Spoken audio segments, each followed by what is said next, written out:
How you doing here, folks? Zeus Mossbender here, with Zeus on the Loose. Been a while since I posted one of these up there on the YouTube. I've been out of town. Me and TT, we went over to Yemen. Went over to Yemen for a while. TT's got a cousin over there in the music industry. His cousin is very proficient in the gambas. Yemeni, kind of like a guitar. Ain't really much more than a glorified short neck lute. And you know, he was asked to play on a lot of Yemeni recordings and such. So he moved over there because he couldn't get much work in FEMA Region 3 here playing the gambas. Well, then again, when he finished that mosque, who knows? Now, of course, it's a little bit dangerous over there in Yemen right now, but we managed to avoid the Houthis. Well, that's not exactly true. I snuck a picture of some of them standing by the roadside. If you look over there, over toward the left there, that's TT's cousin. Now, don't get me wrong here, TT's cousin, he ain't no Muslim or nothing like that, or trying to convert, or being no jihad or nothing like that. He's just trying to talk these guys in Americanizing the music a little bit. He's working right now on trying to get this one company into doing a Middle Eastern version of Pants on the Ground. Looking like a fool. That's all side note. On this edition of Zeus on the Loose, I'd like to feature a very prominent member of the Mossbender clan. And no, it ain't Fritzy. It's my aunt, the eldest sister of my father's older brother, Adelaide Squeaky Mossbender. You know what? She was the youngest American spy during the World War II era. It's absolutely true. At the ripe old age of 18 years old, she got a job as a writer for Vanity Fair magazine. One of the editors fell in love with her and gave her all these plum assignments. I'd like to read a little excerpt from her memoirs. It's a book she wrote not too long ago before she passed on in 2013. Here's the cover. Squeaking By, the memoirs of Adelaide Squeaky Mossbender. Let me read just a little excerpt here. Pardon me, I had phlegm. All right, here we go, from my aunt's book. Let me tell you what was going on in the world when I come to it. 1921, Warren G. Harding cavorts with his corrupt cronies in the White House. Albert Einstein announces to the world his theory that socks are stupid. And Max Ernst fights Pablo Picasso over who'll be the first surrealist schmuck to depict an inside-out Louis Armstrong blown into an isosceles triangle. That's how it was when I kicked and screamed and wrenched my way out. I was number 3 out of a brood of 8, and every last one of us weighed in at least 14.5 pounds. My mother had a womb the size of a Buick. She was the sun, moon, and stars to me, though, and taught us kids everything we ever knew about life. And she could do it all, too. That woman was snaking out a drain when she went into labor with me.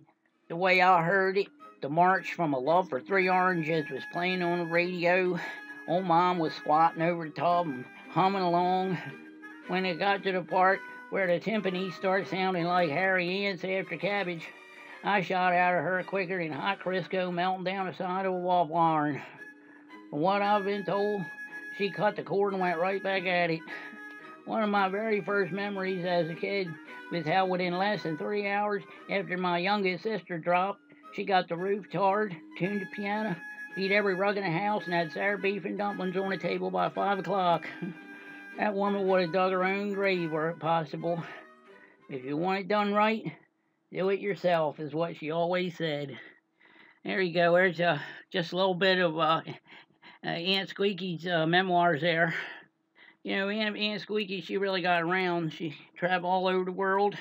Here's one of her favorite pictures. That's her with, who's that? That's Paul Newman and somebody else on the other side there. Kirk Douglas, I think. I think that might be June Allison in the background there. It was in Paris, of all places. You can see the Eiffel Tower back there. Now, if you get the book, you'll find there's a lot more pictures in there of celebrities and such. I was mentioning before how she got all these plum assignments, writing stories for Vanity Fair. She was sent over to India in 1940 to interview an associate of Mahatma Gandhi, who claimed he saw a can of vegetable beef soup fall out of Gandhi's dress during one of them hunger strikes he was always on. Oh, I'm sorry, it wasn't vegetable beef, that was chicken and stars. Here's how Aunt Squeaky put it. I was off to India to uncover a rumor that the old Mahatma had a secret stash of Campbell's chicken and stars up his dress during them so-called hunger strikes. Chicken and stars, my giggy. I saw that little screwball scarfing down liver and onions 15 minutes after a Congress Party meeting in 1939. Sheesh, Nero turned him on to Texas chili and sloppy joes before Pakistan was even on the map. If cows are sacred in India, then I'm the only Biddy embalmer what ain't got a sluice in her hoo-ha. Boy, oh boy, Aunt Squeaky had a way with words. Another great story. Apparently, it was about a year later, and when she did that thing in India, she was approached by General George S. Patton to take part in a covert operation called Project Stealth Monkey. She told General Patton the only way she'd go is if she could take along her best friend and mentor, who was a very intelligent woman, much older than my aunt. She was a very prominent endocrinologist and anesthesiologist who worked at Texas Catheter Hospital in Oklahoma. My aunt met her there once on a conference of some kind. And here's a picture of my Aunt Squeaky's best friend and mentor. Some people might say mentress. Here she is, Dr. Snuff Sissy Mays. And not only was she a very important MD, she also held a doctorate in aromatherapy. Here's a picture of Aunt Squeaky and Snuff Sissy with the generals of the United States. It wasn't very long after that my aunt was undercover as a Nazi stripogram girl for Gestapo birthday parties. Although she gave it a little twist. According to her, she used to show up naked and get dressed. Here's another little part from her memoirs. You should have seen Goring's face the night I popped out of a big strudel and cracked Himmler over the head with a bottle of Mogan David. You can bet your slump winkle you won't see that on the History Channel. Boy, oh boy. Here's one of my aunt Snuff Sissy undercover in Cuba for President Lyndon Baines Johnson when they went down there to see what was going on with Castro and Che Guevara. I love that picture. Man, my aunt's giving it to somebody. Now, this mission that the United States government wanted her and Snuff Sissy to go out on was they were supposedly supposed to retrieve a stuffed monkey that contained inside its head the plans, Hitler's plans to attack Russia. So basically, the two of them was traipsing all over the country of Germany looking for a stuffed monkey. After a while, my aunt took up with a German filmmaker by the name of Heinz Freudlich. He was also a choreographer, so she posed as a dancer. She went under the assumed name of Frau Kundes Schwester, and he made some film of her doing whatever she did. She never claimed to be much of a dancer, but they liked it, and I got a little piece of footage here for when they were showing one of her films at one of the Nazi nightclubs in Berlin. Here it is.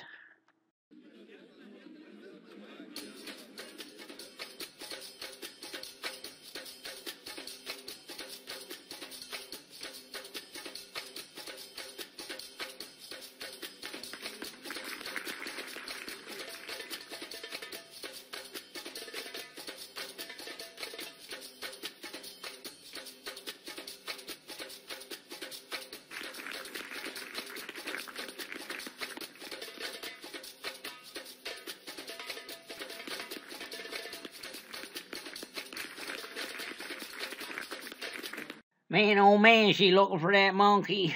Now, of course, while my aunt was dancing around for the Nazis at these parties and such, Snuff Sissy, well, she was doing her part.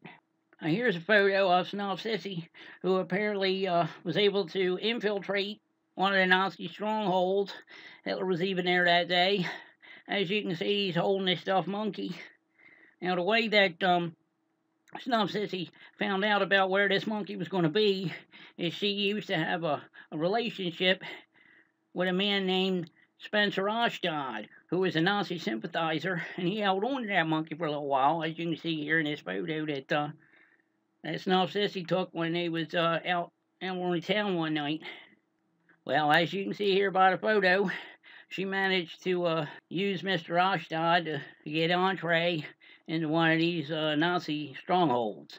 Now, if you look closely at this picture here, there are some folks who say that it has been photoshopped. Now, the reason I say that is because if you look right here, at this guy right here, he wasn't supposed to be there. So if it was photoshopped, I will know why. Well, make a long story short, they really went to a lot of trouble trying to get that monkey. Apparently the one that Hitler was holding on to was fake, and the real one was back at Spence Ashdod's place in Halethorpe, little place in FEMA Region 3. So all the while the real monkey was there, and my Aunt Squeaky, she snuck into his basement trying to get it, and unbeknownst to her, Ashdod had the whole place, fixed up with alarms and cameras and such. And she got caught trying to take the monkey out of his basement by some kind of weirdos that was hanging out in there. So she just dropped it and ran off. Well, either way, it's quite a story.